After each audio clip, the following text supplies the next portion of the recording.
بسم الله الرحمن الرحیم. ملګرو څنګه یې؟ صحت هم ښه دی، جوړې برابر یې، رډي یې. پټو ته راوتي یو او بټۍ یې اچولې ده، نو وږي لږ خورو او تلي ورپسې یاره نیر د لاندې نه وږي روړه. نو هغه مومنټ هم تاسو ته زه ښیم کوم ځای نه مونږ وږي روړه او بس مونږ بټۍ اچولې ده. نو تاسو زموږ سره اوسئ او دا حالات وګورئ. نو وږي راپسې وبغولو.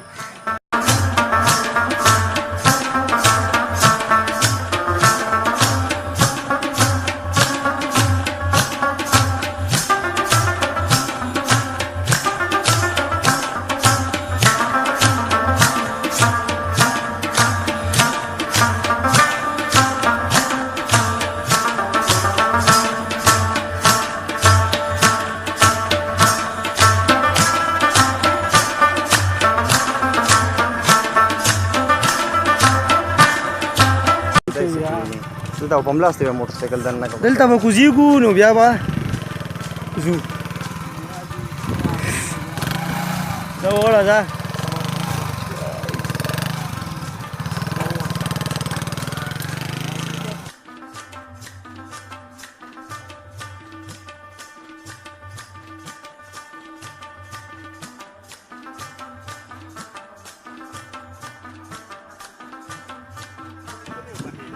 نیر نه کوز راغلو او دې ځای نه وږي وړو، خو چې دا په کومه لاره راغلو نو په دې لاره باندې صرف موټر سایکل والا راتلی شي، سایکل والا یا خرګاډي والا، نور څوک په دې لاره نشي راتلی.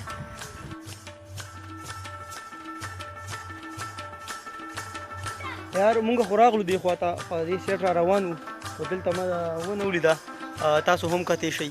دا ونه چې کومه یو ده نو دا لکه د پول په شکل کې د پول په شکل کې دغه شوې ده، دې ته ټري وایي، درخت ورته هم وایي او دلته خلک چیلی هم سره تاسو کتی شئ. خو دا ونه چې کومه یو ده قدرتي داسې جوړه شوې ده چې هغه ځای نه راغلې بیا بره ختلې ده او بیا داسې بره تللې ده. نو د الله تعالی قدرت دی، الله تعالی په دغه کې هېڅ کمی نشته دی. دا د خلکو سهولت دپاره جوړه شوې ده، په دې باندې خلک دا داسې اوړي بیا داسې راځي او مخکې ځو چې هلته څه حالت دي.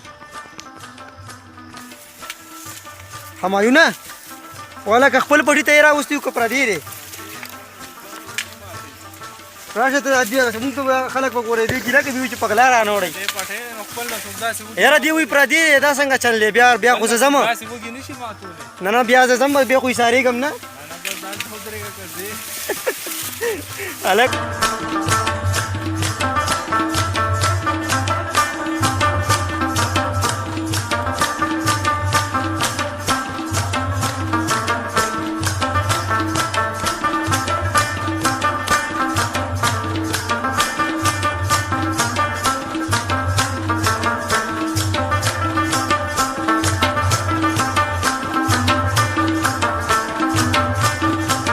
دا موټر سایکل چې کوم یو ټیر راته پنچر شو وګورئ.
لکه زمونږ د پټو د وږو باره کې څه ووایي که نه یار تاسو خورئ خواږه وږي دي او ډېر مزېدار وږي دي خو دا لږ سوځېدلې دی پکې دا دا خیر دی بټۍ کې خو دا وي یاره بټۍ کې سوځي نو څه کوي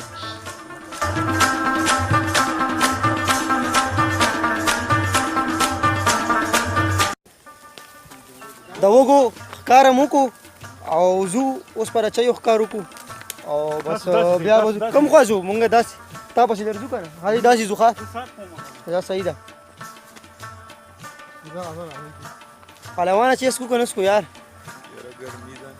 ګرمي ده نو خیر وږي اوس ورپسې یخ څکلی هم نه شي که نه داسې نه چې بیا ګېډه هم خرابه شوي که څنګه چې ورپسې ښې وي